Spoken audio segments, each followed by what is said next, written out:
Hello guys, ഞാൻ വന്നേക്കുന്നത് ദേശീയ വരുമാനത്തെക്കുറിച്ച് പറയാനാണ്. ദേശീയ വരുമാനം കണക്കാക്കുന്നതിന് മറ്റെന്തെല്ലാം ലക്ഷ്യങ്ങളുണ്ടെന്നാണ് ഇതിനകത്ത് ക്വസ്റ്റ്യൻ കൊടുത്തേക്കുന്നത്. അപ്പോൾ അതിൻ്റെ ആൻസർ പറയാം.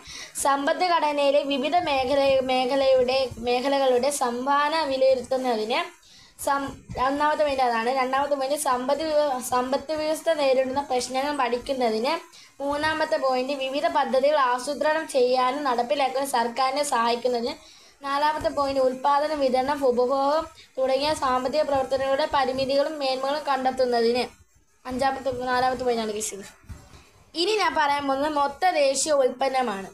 മൊത്ത ദേശീയ ഉൽപ്പന്നം എന്നത് ദേശീയ വരുമാനത്തിൻ്റെ ഒരു പ്രധാന ആശയമാണ്. രാജ്യത്ത് ഉൽപ്പാദിപ്പിക്കുന്ന അന്തിമ ഉൽപ്പന്നങ്ങളുടെയും സേവനങ്ങളുടെയും അടിസ്ഥാനത്തിലാണ് മൊത്ത ദേശീയ ഉൽപ്പന്നം കണക്കാക്കുന്നത്. ഉപഭോഗത്തിനായി ലഭ്യമാകുന്ന ഉൽപ്പന്നമാണ് അന്തിമ ഉൽപ്പന്നം. ഉദാഹരണമായി തുണി, നൂൽ, ബട്ടൺസ് എന്നീ അസംസ്കൃത വസ്തുക്കൾ ഉപയോഗിച്ച് ഷർട്ട് നിർമ്മിക്കുന്നു എന്നിരിക്കട്ടെ. ഇവിടെ ഉപഭോക്താക്കളായുള്ള ഷർട്ട് ആണ് അന്തിമ ഉൽപ്പന്നങ്ങളുടെ പണമൂല്യമാണ് മൊത്ത ദേശീയ ഉൽപ്പന്നം കണക്കാക്കുമ്പോൾ സ്വീകരിക്കുക. മുകളിൽ നൽകിയ ഉദാഹരണത്തിൽ ഷർട്ടിൻ്റെ മൂല്യത്തിന് ബട്ടൺസ്, തുണി തുടങ്ങിയ സംസ്കൃതങ്ങളുടെ മൂല്യവും ഉൾപ്പെട്ടിരിക്കുന്നു. ഉൽപ്പാദിപ്പിക്കപ്പെടുന്ന അന്തിമ സാധനങ്ങളുടെയും സേവനങ്ങളുടെയും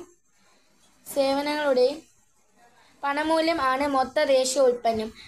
ഒരു സാമ്പത്തിക വർഷത്തേക്കാണ് മൊത്ത ദേശീയ ഉൽപ്പന്നം കണക്കാക്കുന്നത്. ഇന്ത്യയിൽ ഏപ്രിൽ 1 മുതൽ മാർച്ച് 31 വരെയാണ് ഒരു സാമ്പത്തിക വർഷം.